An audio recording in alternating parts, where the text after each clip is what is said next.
My name is Scott Jones. I'm from Mickey Cranks in Witney. I've been a bike mechanic for 15 years now.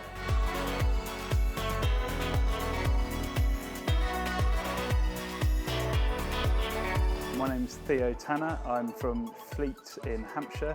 I work at a bike shop called Pedal Heaven, and I've been working at Pedal Heaven for about 6.5 years. I've been in the industry for about 15, 16 years. Hello, I am Ricky Pankhurst of Pankhurst Cycles.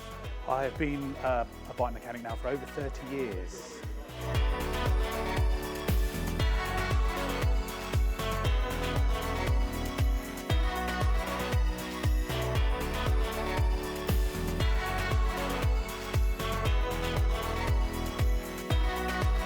I think the difficult thing was for the guys today was the time that was allotted for them, with a number of people, the experts, including myself, watching them, putting them under pressure. I think that was a difficult thing.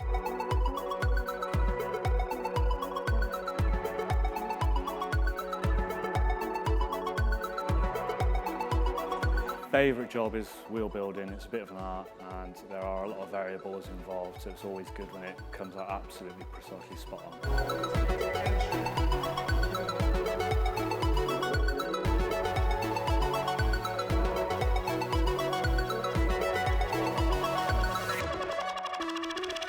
We had to be really picky in particular to cut some very fine lines to separate the best from the really good. We thought it would be a bit of a walk in the park, but there were a few things that happened that made it a bit of a challenge for us, actually. Step forward, Scott. Absolutely chuffed to bits. I can't believe it, to be honest. I'm really, yeah, chuffed. Very surprised.